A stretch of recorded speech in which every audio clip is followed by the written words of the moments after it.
दोस्तों, इंडिया का इकलौता ऐसा फंड जिसने एक साल के अंदर का जो एवरेज है वो 182% से ज्यादा का निकाल कर दिया है। फंड का नाम है Tata silver ETF FOF mutual fund. Tata की तरफ से आता है। आज इसका एक शॉर्ट टर्म रिव्यू मैं आपके सामने करने वाला हूं। गवर्नमेंट ने आपको पता है गोल्ड और सिल्वर के अंदर आपको पता है कि भाई इंपोर्ट ड्यूटी वगैरह है वो बढ़ा दी है। कस्टम ड्यूटी इंपोर्ट ड्यूटी उसके ऊपर बढ़ा दी गई है, जिसकी वजह से एकदम से गोल्ड और सिल्वर को जो रफ्तार नहीं मिल रही थी वो रफ्तार मिल गई है। जो गोल्ड है और सिल्वर है उसके अंदर एकदम से दोबारा से प्राइस बढ़ने शुरू हो चुके हैं। तो भाई किस तरीके के इसके रिटर्न्स है, क्या इसका सारा क्राइटेरिया है, इसके फंडामेंटल्स क्या है, इसके इनसाइट्स क्या है, इसके करेक्टरिस्टिक्स क्या है, वो मैं आपको इसी वीडियो में बताने वाला हूँ। वीडियो सिर्फ 4 से 5 मिनट के अंदर मैं खत्म कर दूंगा, इसलिए एंड तक बने रहिएगा और अपने इस भाई के चैनल को प्लीज सपोर्ट कीजिएगा, सब्सक्राइब करके जाइएगा। दोस्तों शुरू करते हैं। कंप्यूटर स्क्रीन आपके सामने चालू हो चुकी है। फंड का नाम आपके सामने है टाटा सिल्वर ईटीएफ एफओएफ। इसी तरीके का एक और प्रोडक्ट टाटा सिल्वर ईटीएफ के नाम से मार्केट के अंदर अवेलेबल है। वो एक्सचेंज ट्रेडेड फंड है, वो भी टाटा का प्रोडक्ट है और उसके रिटर्न्स और इसके रिटर्न्स लगभग लगभग सेम है। फर्क ये है वो एक्सचेंज ट्रेडेड फंड है और ये एक म्यूचुअल फंड है। दोनों के अंदर ये फर्क है, लेकिन हाँ सिमिलरिटी भी काफी सारी है। क्या सिमिलरिटी है वो मैं आपको बताऊंगा। सबसे पहले आप रिटर्न्स देखिए, उसके बाद बात करेंगे इसके बारे में डिटेल्स में। ये देखिए, एक साल का रिटर्न आप देख लीजिए। एक साल का एवरेज 182.02%, 6 महीने का 75.15, 3 महीने का 16.15%, एक महीने का 20% से ज्यादा है। इस तरीके का एवरेज है भाई। और इसके अलावा अगर मैं बात करूं, ये आप समझ लीजिए टाटा का प्रोडक्ट है। इसके अलावा इसके अंदर जो पोर्टफोलियो है, पोर्टफोलियो के ऊपर एक नजर डालिए आप, इसका पोर्टफोलियो कैसा है।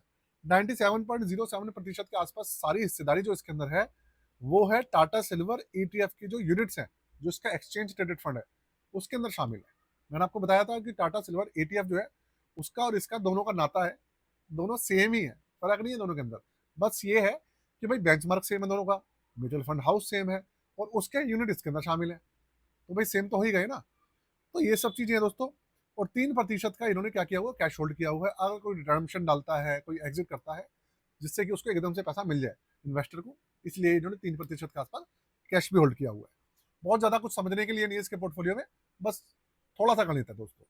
आगे इसके जो चार्जेस हैं और जो फंडामेंटल्स है उसको मैं बात करता हूँ आपसे। 19 जनवरी 2024 को ये लॉन्च हुआ था। इसको 2 साल से ज्यादा हो चुके हैं और 2 साल से इसका जो एवरेज चल रहा है वो है 76.06%। इंडिया में आप कोई सा भी म्यूचुअल फंड उठा के देख लो, आपको इस तरीके का एवरेज नहीं मिलेगा। डोमेस्टिक प्राइस ऑफ सिल्वर इसका बेंचमार्क है। इसके अलावा ये एक ओपन एंडेड स्कीम रहने वाली है। किसी भी तरीके का इसके अंदर जो एग्जिट लोड है वो वैसे तो देखिए ना के बराबर ही है, लेकिन हल्का सा है। सिर्फ 7 दिन के भीतर एग्जिट लोड लगेगा इसके अंदर, ½ 7 दिन के बाद किसी भी तरीके का इसके अंदर एग्जिट लोड नहीं है। आप यही मान के चलो कि भैया है ही नहीं, क्योंकि 7 दिन के अंदर कोई पैसा, कौन ही पैसा रिडीम करता है। बहुत ही कम लोग होते हैं, या मूर्ख ही होगा जो 7 दिन के अंदर रिडीम करेगा। मिनिमम इन्वेस्टमेंट, मिनिमम एसआईपी वगैरह जो है इसके अंदर 500 रुपए से शुरू हो जाती है दोस्तों। किसी भी तरीके का इसके अंदर लॉक इन पीरियड नहीं है। एक्सपेंस रेशियो बहुत कम है, 0.21%। और 1,000 करोड़ से ज्यादा का इसके अंदर एयूएम भी आ चुका है, जो कि पिछले कुछ महीनों के अंदर आया है। पहले इसका एयूएम सिर्फ 50-60 करोड़ था, अब इसके अंदर एकदम से 1,000 करोड़ से ऊपर पहुंच चुका है। तो दोस्तों ये इसकी इंफॉर्मेशन है पूरी की पूरी। साथ में आपको बता देता हूँ अपनी पोर्टफोलियो सर्विसेज के बारे में। आप अपना पोर्टफोलियो रिव्यू कराना चाहें, रिव्यू करा के रीबैलेंस कराना चाहें, क्रिएशन कराना चाहें, नया बनवाना चाहें, अपने किसी भाई बंधु का, अपने बच्चों के लिए अपना बनवाना चाहें, बहुत अच्छा समय चल रहा है। आपका पोर्टफोलियो से रिटर्न्स निकल के नहीं आ रहे, आने चाहिए थे तब भी नहीं आ रहे। बहुत सारे पोर्टफोलियो के अंदर आपकी स्कीम्स है, तो करवाना भाई, करवाने के तो आपकी इच्छा है, आप चाहें तो खुद भी कर सकते हैं, क्योंकि फिर आपको रिटर्न्स नहीं मिलेंगे अगर आप इस तरीके का पोर्टफोलियो रखेंगे तो। चार्जेस इंडिया में सबसे कम है, सिर्फ 999। और व्हाट्सअप नंबर यहाँ पे मेंशन है डिस्क्रिप्शन के अंदर, और डिटेल्स है, आप देख लीजिएगा। रही बात इस फंड के बारे में, तो देखिए फंड के अंदर बहुत अच्छा अभी मौका चल रहा है, बहुत अच्छा इसके अंदर सिस्टम चल रहा है। अब आपके दिमाग में एक क्वेश्चन होगा कि ऑलरेडी बहुत ज्यादा हाई है तो क्या करें। अगर आप ये सोचेंगे कि भैया गोल्ड और सिल्वर के अंदर यही होता है, वो हमेशा हाई ही रहते हैं और नीचे जल्दी आते नहीं है, तो आज जहां पर आपको दिख रहा है ना ये, आपको ये बढ़ता हुआ ही नजर आएगा। बहुत ही कम चांसेस है कि थोड़ा बहुत नीचे आ जाए फिर बढ़ जाएगा। तो ये है दोस्तों इस फंड के पूरा पूरा आपके सामने रिव्यू। वीडियो को मैं यही खत्म कर रहा हूँ। जाते जाते अपने भाई को प्यार दे दीजिएगा और चैनल को सब्सक्राइब कर लीजिएगा। जय हिंद।